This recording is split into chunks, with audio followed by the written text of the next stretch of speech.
Hey there, adventure junkies. Today, we're going to talk about a mountain that is widely known for being one of the deadliest in the world. Yes, we're talking about the mighty Nanga Parbat Mountain, also known as the Killer Mountain. And trust us, it has lived up to its name in more ways than one.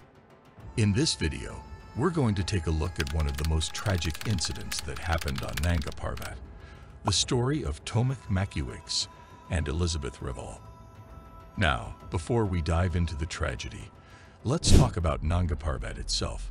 Standing tall at 8,126 meters, 26,660 feet, it is the 9th highest mountain in the world and the 2nd highest peak in Pakistan. It is situated in the Gilgit-Baltistan region of Pakistan and is known for its treacherous terrain, unpredictable weather, and steep slopes. Only a handful of climbers have been able to summit Nanga Parbat, and even fewer have successfully done it without supplemental oxygen. Now, let's get to the story. In January 2018, two experienced mountaineers, Tomek Mackiewicz from Poland and Elisabeth Revol from France, set out to climb Nanga Parbat's 8,126-meter peak in the winter season. To put that into perspective, climbing any mountain in the winter season is an incredibly difficult stunt, let alone one as treacherous as Nanga Parbat. Mackiewicz had attempted to climb Nanga Parbat in the winter season 6 times before, but had never been successful. This time, he was joined by Revol, who had previously climbed 5 of the 14 8,000-meter peaks in the world. The duo started their climb on January 9, 2018. Over the next few days, they battled extreme cold, high winds, and dangerous conditions. On January 20, they'd reached an altitude of 7,400 meters, 24,278 feet. But that's when things took a turn for the worse. Mackiewicz started experiencing symptoms of altitude sickness and snow blindness, which made it impossible for him to continue climbing. Revol decided to descend to the base camp to get help, but it wasn't an easy task. The two made an effort to take control and climb the Nanga Parbat. Their endeavor to obtain routes through the perilous Kinko route impacted their lives completely. Elisabeth and Tomek continued to have hopes of completing an alpine ascent during the most challenging season, despite Muhammad Ali Sarpara, Simon Morrow, and Alex Chikon having accomplished the first winter ascent in 2016. Elisabeth made her 4th attempt, and it was Tomek's 8th. Early in January 2018, they traveled to Pakistan, preparing for their greatest challenge. They acclimatized on lower peaks close to the Nanga Parbat base camp for 2 weeks. They prepared their food and gasoline, and they also examined their equipment. They departed base camp on January 20 at about 4 in the morning. Over 1,000 altitude meters were covered each day as they climbed swiftly and lightly. They pitched 3 camps along the route on Mount Mountain. They arrived at Camp 3 in the late afternoon of January 24. They only had 1 rucksack each, which included some food, water, and a down jacket when they left Camp 3 that evening at 9 o'clock. Elisabeth and Tomek arrived at Nanga Parbat's peak on January 25. They were one of 4 teams to ascend Nanga Parbat during the winter, but following this outstanding feat, the challenges became more severe. They encountered terrible weather as they descended. Moreover, Tomek's health started to decline. Tomek made the unsettling remark, "I can't see you, I can't see anything," in response to Elisabeth Revol's concern for his well-being. Elisabeth recognized the seriousness of the circumstance right away. A dangerous sign of acute mountain sickness, a potentially fatal disease, is blindness. Getting Tomek to a lower altitude where he could breathe more oxygen was the only option. Tomek's pace slowed noticeably as they started their descent from the mountain. He had little mobility.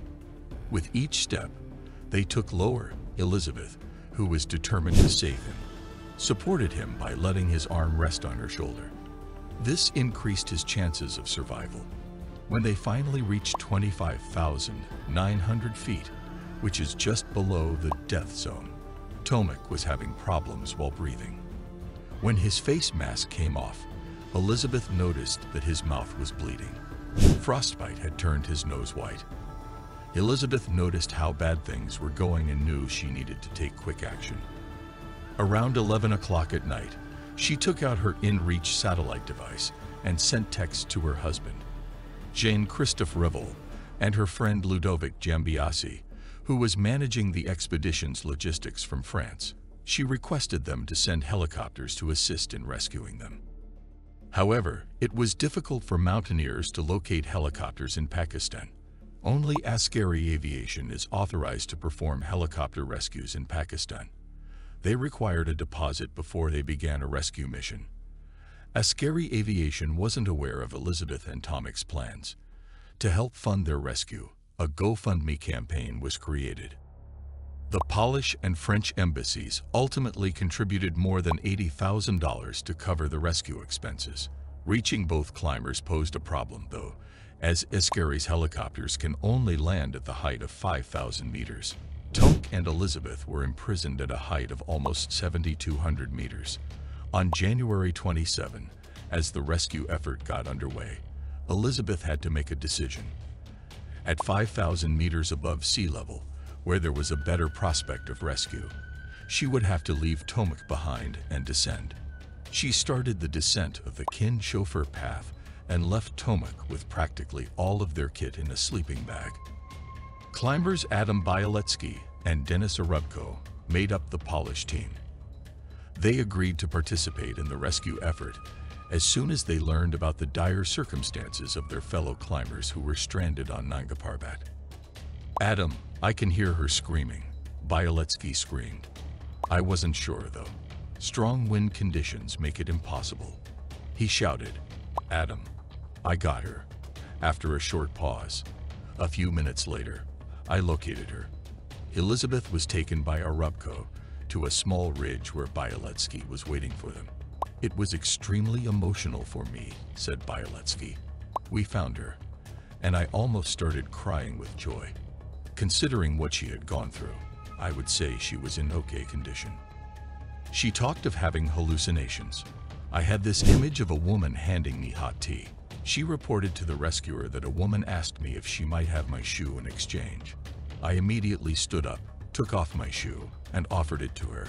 I was only wearing a sock when I got up in the morning." Doctors claim that hallucinations are frequent in the mountains. Numerous cases of mountaineers who experience psychotic episodes while at extremely high altitudes have been documented. However, they were forced to make the heartbreaking decision to leave Tomek behind. At this moment, they had a choice to make: save Elisabeth Revol and leave Tomek behind, or go back to save Tomek and risk Elisabeth Revol's health because she needed immediate assistance. They decided on the last. Arubko said that we decided to keep Elisabeth alive. People inquire as to why Tomek wasn't saved. The first thing I asked Bialetsky was if he could move, and when Elisabeth said that he couldn't, we realized it was impossible, said Arubko.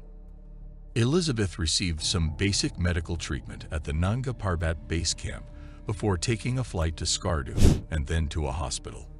She was flown to Islamabad the following day by chopper.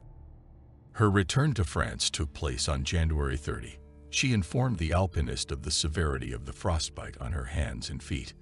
Gordon claimed that she spent 2 months in a rehab facility in Grenoble, France. She persevered in her desire to reach the highest peak despite having frostbite. She gained worldwide recognition as the first woman to climb Nanga Parbat during the winter. She ascended Mount Everest and Lhotse in succession in May 2019 after fully recovering. She penned "To Live, Fighting for Life on the Killer Mountain" as a letter of tribute to her fallen colleague, Tomek Mackiewicz.